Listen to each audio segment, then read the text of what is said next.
আসসালামু আলাইকুম, back to my channel Rupsina কিচেনে আপনাদের সবাইকে স্বাগতম। আজকে আপনাদের সাথে শেয়ার করব পাউরুটি আর দুধ দিয়ে দুর্দান্ত স্বাদের একটি ডেজার্ট রেসিপি, যেটা তৈরি করতে একদমই কম সময় লাগে আর খেতে অসম্ভব মজার। চলুন তাহলে রেসিপিটা দেখে নেওয়া যাক। মালাই রোল তৈরি করার জন্য প্রথমে মালাই তৈরি করে নেব। তার জন্য চুলায় একটি কড়াই বসিয়ে নিয়ে নিচ্ছি 1 লিটার লিকুইড মিল্ক। এখন দুধটাকে হাই হিটে জাল করে একটা দুটো বলক তুলে নেব। যখন দুধের মধ্যে একটা দুটো বলক চলে এসেছে, ওই পর্যায়ে দিয়ে দিচ্ছি হাফ কাপ চিনি। আপনি চাইলে চিনির পরিবর্তে কনডেন্স মিল্ক ব্যবহার করতে পারবেন। ফ্লেভারের জন্য দিয়ে দিচ্ছি 3টি এলাচ। তারপর নেড়ে ছেড়ে ভালোভাবে মিশিয়ে নেব। এখন এই দুধটাকে একটু সময় নিয়ে জাল করে নেব। আমি 4 ভাগ দুধ জাল করে 3 ভাগ করে নেব, কারণ মালাই কিন্তু ঘন হলেই খেতে ভালো লাগে। দুধটাকে 5-6 মিনিট জাল করার পর এখন দুধটা অনেকটাই ঘন হয়ে গিয়েছে। এখন এটাকে চুলা থেকে নামিয়ে ঠান্ডা করে নেব। এবার আমি মালাইয়ের ভিতরের পুর তৈরি করে নেব। তার জন্য চুলায় একটি প্যান বসিয়ে নিয়ে নিচ্ছি 250 গ্রাম লিকুইড মিল্ক। এখন এই দুধটাকে জাল করে বলক উঠিয়ে নেব। এই দুধটাকে জাল করে ঘন করার কোনো প্রয়োজন নেই, শুধুমাত্র বলক আসলেই হয়ে যাবে।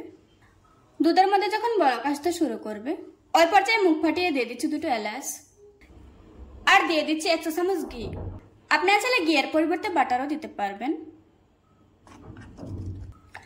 এখন একটু নেড়ে ছেড়ে ভালোভাবে মিশিয়ে নেব। এবার আমি চুলার আঁচ বন্ধ করে দুধটাকে ঠান্ডা করে নেব। কয়েক মিনিট পর দুধটা ঠান্ডা হয়ে গিয়েছে।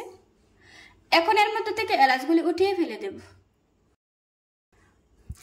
এবার এর মধ্যে দিয়ে দিচ্ছি 1 কাপ গুঁড়ো দুধ। তারপর দুধের সাথে গুঁড়ো দুধটা খুব ভালোভাবে মিশিয়ে নেব। যখন গুঁড়ো দুধের সাথে দুধটা খুব ভালোভাবে মিশে যাবে, ওই পর্যায়ে চুলার আঁচ অন করে দেব। এখন এটাকে অনবরত নেড়ে ছেড়ে জাল করে পুর তৈরি করে নেব। এই সময় নাড়াচাড়া বন্ধ করা যাবে না, তা না হলে নিচে লেগে যেতে পারে।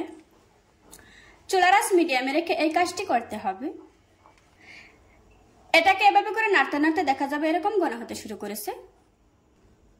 ওই পর্যায়ে দিয়ে দিচ্ছি হাফ কাপ চিনি। এবার একটু নেড়ে ছেড়ে ভালোভাবে মিশিয়ে নেব। এখন এটাকে 2-3 মিনিট এভাবে করে নাড়তে থাকবো। তাহলে দেখা যাবে এটা আঠালো আঠালো হতে শুরু করেছে। আপনারা দেখতেই পাচ্ছেন এটা কিন্তু আগে থেকে অনেকটাই ঘন হয়ে এসেছে। আমি আবারও এভাবে করে 1 মিনিটের মতো নাড়তে থাকবো। এখন আমাদের মালাইয়ের পুরটা তৈরি করা হয়ে গিয়েছে। এখন আমি চুলা থেকে নামিয়ে ঠান্ডা করে নেব। রোল তৈরি করার জন্য এখানে আমি 7 পিস ব্রেড নিয়েছি। এখন আমি সাইডের অংশগুলি কেটে বাদ দিয়ে দেব। এভাবে করে আজকে আমি সবগুলি কেটে নেব। কেটে নেওয়া হয়ে গিয়েছে। এখন আমি ব্রেডগুলি বেলে পাতলা করে নেব। প্রথমে একটা ব্রেড নিয়ে নিচ্ছি, তারপর এভাবে করে বেলে পাতলা করে নেব। যতটা সম্ভব চাপ দিয়ে বেলে পাতলা করে নিতে হবে। বেলে নেওয়া হয়ে গিয়েছে। এভাবে করে আজকে আমি সবগুলি ব্রেড বেলে নেব। সবগুলি ব্রেড আমি একইভাবে বেলে নিয়েছি। এখন আমি রোলগুলি তৈরি করে নেব। এখন আমি একটা সাইডে দিয়ে দিচ্ছি আগে থেকে বানিয়ে রাখা পুর, আর এভাবে করে একটু লম্বা করে দিচ্ছি। তারপর একটা সাইড থেকে রোল করে নেব। রোল করে নেওয়া হয়ে গিয়েছে। এভাবে করে আজকে আমি সবগুলি রোল বানিয়ে নেব। এখন আমি রোলের উপরে দিয়ে দিচ্ছি আগে থেকে বানিয়ে রাখা মালাই।